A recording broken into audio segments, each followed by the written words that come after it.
I've often said that if I had to eat one food for the rest of my life, it would be salad. On this episode, I'm excited to share with you 3 of my favorite salad recipes, and they are packed with flavor and color and texture. And they're just not side dishes. These are so good they can be meals in themselves.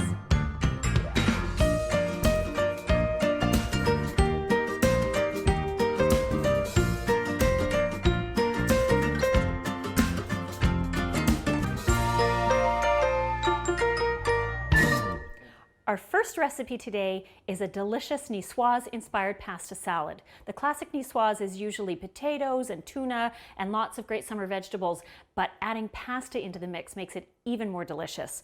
So I've got my cooked pasta all ready. I like to use a smaller shape like these beautiful shells. Macaroni would be good, but there's no reason why you couldn't use a bigger noodle if that's your preference. And of course, we've got our tuna. And I really like tuna that's packed in water, so I encourage you to look for that, and especially sustainably caught and packaged fish. So I'm just going to sprinkle that on top because we want to make sure it gets really well mixed in, so it's got to go in right away. And then we're going to start to add our other ingredients. Cherry tomatoes are nice because they hold their shape better than taking a larger tomato and cutting it. And I've shown this trick before on the show, but I'll show you again. If you nestle them between 2 lids of a matching size, and run your knife through them, you can cut them all in just one fell swoop. Isn't that amazing? And they're all just perfectly halved, so it works out really well. So in go the tomatoes, and then cucumber adds some crunch and also some color. I like to use English cucumbers because the skins are tasty and that again gives you the color, but you could use regular peeled traditional cucumbers if you prefer. The small cucumbers, English cucumbers that are sometimes called Lebanese cucumbers, are also really nice, and because they're so slender, you can just leave them in rounds, which can look pretty in the bowl as well. And again, you want to think about proportions. You want to sort of have a balance between the noodles and the vegetables. So I've got just about a half a cucumber here. And you'll notice when I'm sliding things off my board, I'm always using the back side of the knife, not the blade. That's going to dull your knife if you use the blade. So always flip it over before you start moving things. Now I'm just going to give this a preliminary toss so that the tuna gets mixed in, as I mentioned before. And this is a good chance if there's any larger pieces of tuna. I use the chunk tuna, so it does have a few bigger pieces, and you just want to break them up a little bit so that the tuna is evenly distributed. That looks pretty good to me. And same with the tomatoes if you need to pull them apart, and the cucumbers. So I'm happy with that distribution. And we've got some other things we're going to add on a little bit later. And now we're going to make our dressing. And again, vinaigrette in a jar, it's my favorite thing. So in here I've got some garlic and some mustard, and I'm going to add some lemon juice, freshly squeezed, and a little bit of pepper. I'm not going to add salt because I find that the tuna is kind of salty, and we've also got some Kalamata olives which are salty. I'm going to give this a little shake, and then we'll add in our olive oil with that same 3-to-1 proportion that I've mentioned before in terms of oil to acid. And with a salad like this, you need a bit more dressing because the pasta will, of course, soak it up.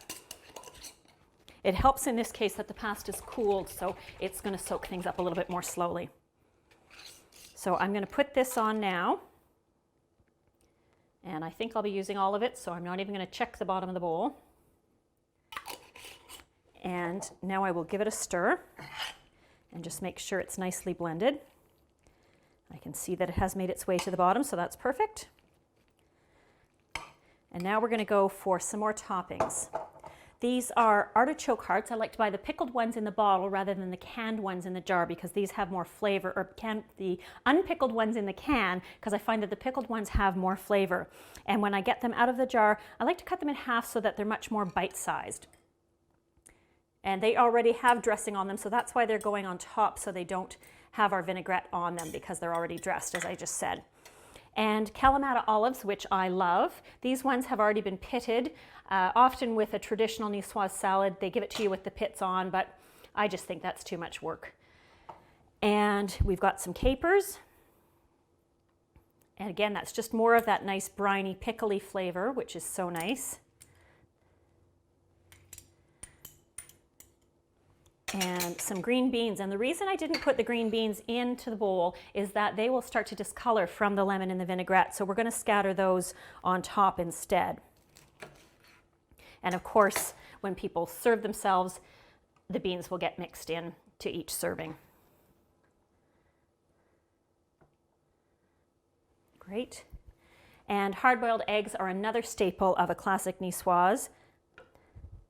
And here's a little fun tip. You'll notice that it's not discolored at all inside. There's no green ring. When you take your eggs out of the pot, if you smash the bottom to break the air sac right away, you won't get that green discoloration.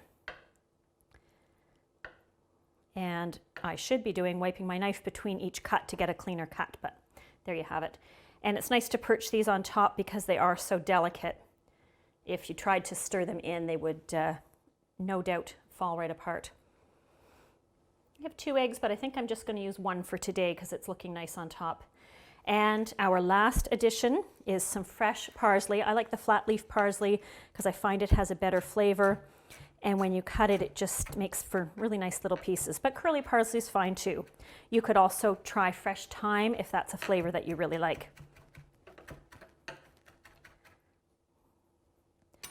And we're just going to sprinkle that lightly. Often I'll just put a suggestion of herbs on the top and then provide a dish with more at serving time. You don't want to hide everything that's underneath, as I've said before, so it's better not to overdo it with the herbs. So with everything pre-prepared, especially with the pasta cooked ahead of time, this is a really fast and easy salad to pull together, and it is just so colorful and delicious. Up next, I'm excited to share with you a favorite salad recipe made with delicious soba or buckwheat flour noodles. This can easily be a clean out the fridge meal if you add in whatever vegetables you have on hand.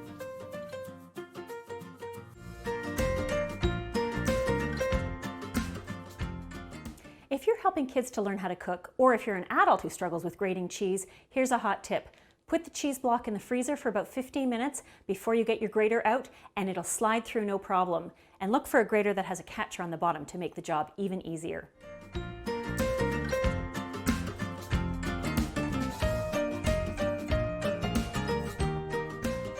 This next salad is another personal favorite of mine, and I love that it's a gluten-free possibility. It uses buckwheat noodles, and buckwheat, despite its name, is actually not a gluten noodle.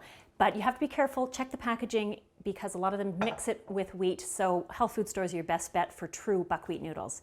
And to that, we're going to add a whole lot of ingredients to make it sort of a Vietnamese-inspired chicken and pasta salad. It's going to be so good. So we're going to start by adding vegetables to our cooked buckwheat noodles, and the noodles have been tossed with a little sesame oil to keep them from sticking together and also to give them just a bit more flavor. I'm going to use red cabbage as one of my vegetables, but you can really make this a clean out the fridge meal using up little bits of whatever you have on hand. It doesn't take too much to add to the noodles. I just really like the color and the flavor of red cabbage. Slice it fairly small, not as finely as for coleslaw, for example, but perhaps a little bit smaller than you might do for a stir fry. And cabbage is a great vegetable because it can keep in the fridge for a really long time. You might have to trim off any exposed edges that oxidize a bit, but otherwise it's really good for weeks in the fridge. So I'm going to add the cabbage to the bowl, and once again, we're not going to toss it until we've got all the vegetables in there to get them distributed. All right, next up is red pepper. Again, we're talking about different colors and different flavors and textures.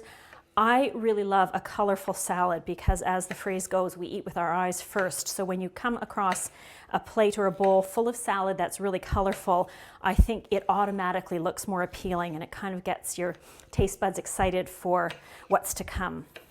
And you'd want to make these not too small that they're too hard to spear with a fork, so I would say about sort of 1/2 inch in size approximately. A couple long ones there. There we go. Next up, I'm going to grate a carrot, so a third color. As you can see, there's a bit of a theme here. And like so many of my recipes, you can absolutely do a lot of this prep ahead of time. The noodles I had pre-cooked because I wanted them to cool down before I added the vegetables, because I want them to stay nice and crisp and crunchy. And the vegetables could all be cut ahead of time and packaged up and tucked into the fridge so that you can assemble it at the last minute.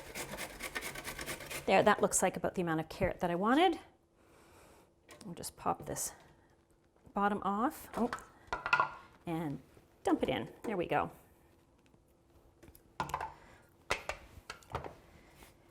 Throw this in. There we are. And of course, we need some green to complement our other rainbow of colors. I'm going with zucchini again. As I've mentioned, I find that it's nice and sturdy. It doesn't kind of get slimy the way cucumbers can if they sit for too long. And that's important if you're making enough salad to have leftovers, which I always do. Yellow zucchini would be a fun option here, again for a different color. All right, so we'll put those in. And we'll give this a preliminary toss. It'll become easier to toss once we add the dressing, and that'll help to separate the noodles even further. And up next is some cooked chicken. So you could use, for example, the rest of a rotisserie chicken if you bought one at the grocery store. The dressing is flavorful enough that you wouldn't even notice kind of the barbecue-y flavor profile of that. Or you can cook up a chicken breast and add it in. It's about 2 cups of chicken we've got there. And I'm going to just try and mix that in a little bit, otherwise it's going to take on the bulk of the dressing when I drizzle that on top. All right. So now for our vinaigrette. This one, as I said, is sort of a Vietnamese flavor profile. So we're starting with some soy sauce in our handy dandy shaker jar. To that, we're going to add some maple syrup. I really like maple syrup instead of sugar because I find it just has a more intriguing flavor. I do use honey in dressings a lot as well. And then we want to use some sambal ulik, which is chili garlic paste. You could absolutely use your favorite hot sauce, sriracha, anything like that. You just want a little bit of heat, and obviously tailor it to your family's preferences. We've got some rice vinegar. I use that a lot in dressings. I find that it has a really great flavor that's not too strong. White vinegar can sometimes taste a little bit harsh. And a little bit of water to balance out the soy sauce, which is so salty. And that's why there's no salt in this vinaigrette. All right, so we're going to give this a shake. And now we're going to add in our oil. In this case, I'm choosing to use canola oil because I don't want the oil to be too present in the dressing. You could also add a little bit of sesame oil to the dressing if you really like that flavor and want to draw it out even further than what's already on the noodles. There we go. So now we're going to drizzle our dressing on.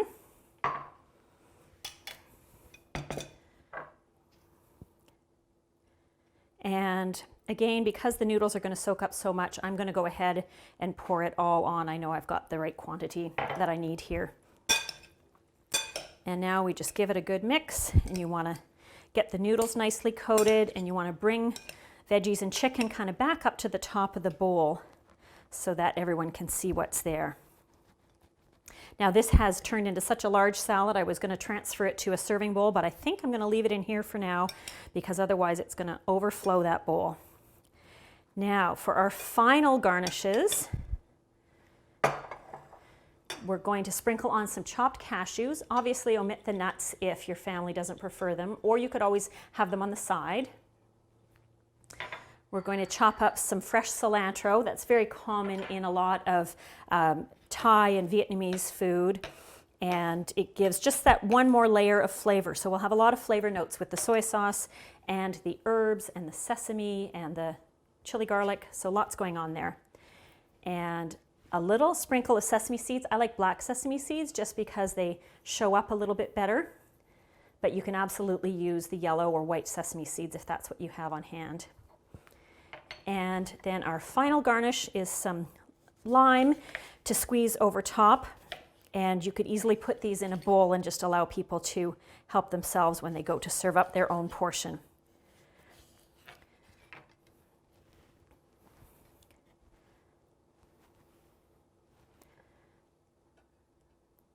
All right, here is our Vietnamese soba, noodle, and chicken and vegetable salad, all ready to be enjoyed. Crunchy croutons, crisp greens, and creamy avocado are the base of my next great salad recipe. It also features a zippy dressing and flavorful spice blend sprinkled on top.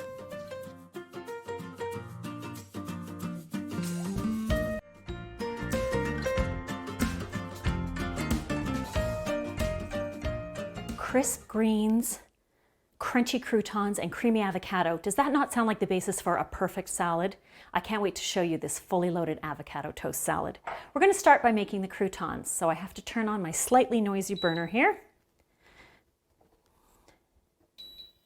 There we go. And we're going to put in some olive oil. This is roasted garlic olive oil, so we get a little bit more flavor for our croutons this way. And you can either drizzle it over them on the bowl or just pop them right in the pan, as I'm doing here. Give them a little bit of a stir, and then drizzle on a little bit more oil if you see that they're not quite as coated as you like. You can also do this in the oven if you want to toss the bread with oil and then spread it out on a baking sheet, and about a 400-degree oven, and just keep your eye on them and turn them fairly regularly so that they get nice and crispy and toasted without burning. So we'll keep an eye on those while we prepare the rest of the salad. I like to use a sturdy bread for this. In this case, it's homemade sourdough, but any sort of sturdy loaf, especially something artisanal, is really great. I just find that something like white bread isn't as good for croutons because they just don't have any substance to them, and it is one of the filling components of the salad. So next up, we're going to get our greens ready to put in our bowl.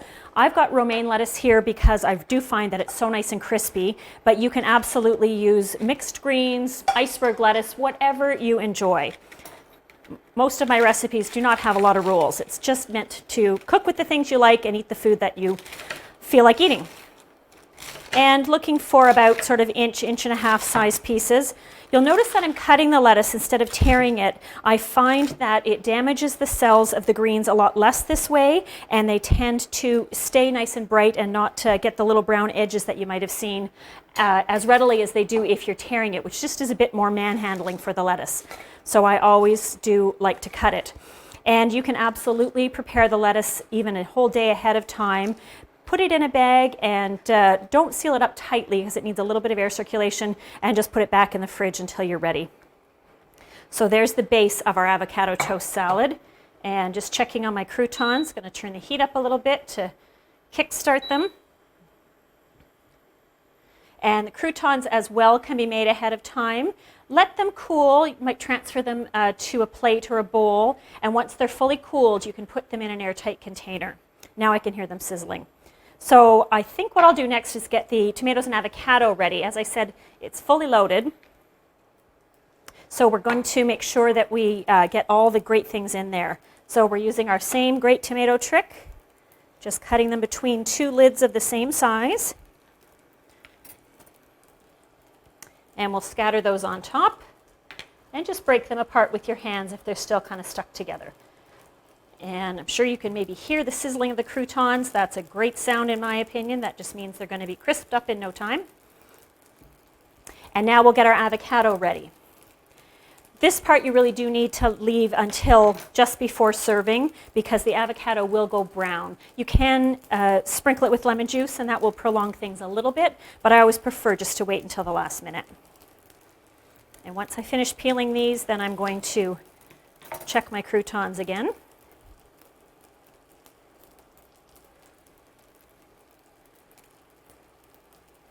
There's lots of different sizes of avocados. I tend to buy the larger ones as I find they do ripen a little bit more uniformly and at a consistent pace. Okay, these should be toasting up really well in just a moment. All right, and just sort of coarsely chop your avocado. Unlike some of the artful avocado toasts you might have seen, this is getting all tossed in a bowl, so they don't have to be perfect slices or anything like that. So I'm going to hold off on putting that in our bowl for a moment.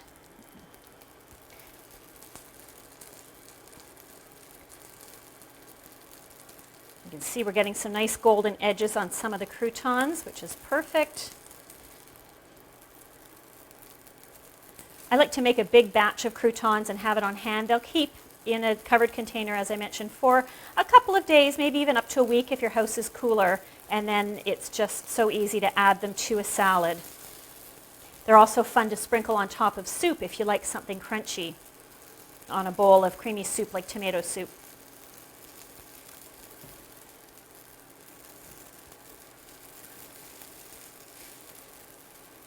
Okay, give them just another minute.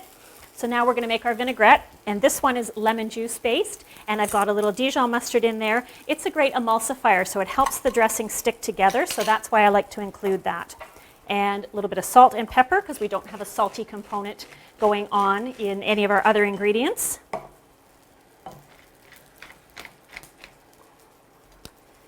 And the first shake is again to get the salt to dissolve, but also to help the Dijon mix in.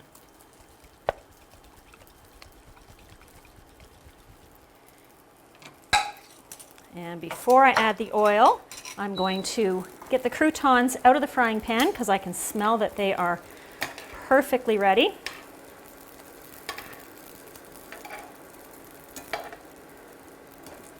Look at that, just super nice and crispy. The more attention you pay to them, the even better the croutons will be, which is why I do think it's a great idea to make them ahead of time if you have that opportunity. Just a couple more to fish out here. There we go. We'll set that aside. And now we're going to add our oil. And if you can see here, it is nice and creamy looking now. That's the way the Dijon has already begun its magical journey. In this case, I've got about 2.5 tablespoons of oil and just over 1 of the lemon juice. So we're going to shake that up. And now we'll move all this aside and get ready to assemble. So I will give this just a quick little toss, and I'm going to add half of the dressing.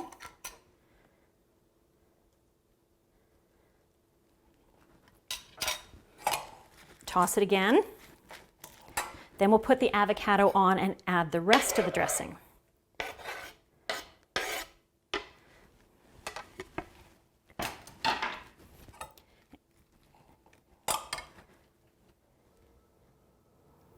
And I'm trying to sort of get the dressing to land on the avocado because that will coat it and help it keep its pretty color for just a few minutes more. All right. Croutons go on top, and I made so many I may not use them all. I think I'll just put a scattering on top. And I did say this was a fully loaded salad, so I always love a little extra flourish of some kind. In this case, herbs didn't really seem like what was needed. So instead, I'm going to add some everything bagel spice, which is a mixture. There is some salt in here. I mentioned not much salt earlier. 2 kinds of sesame seeds, some garlic flakes, all kinds of goodness. And it just adds this great crunch. And this is something that you'll often see on top of avocado toast at restaurants, which is what gave me the idea to add it to this salad. And here is our fully loaded avocado toast salad. Hearty salads are a great option for lunches or dinners, and these 3 are perfectly packable if you're filling lunchboxes these days. Whether you opt for this fully loaded avocado toast salad, this delicious Nicoise-inspired pasta and tuna salad, or this hearty soba noodle with chicken and vegetable version, you are going to be eating well and eating healthy. Let's take a closer look at the ingredients for our last recipe.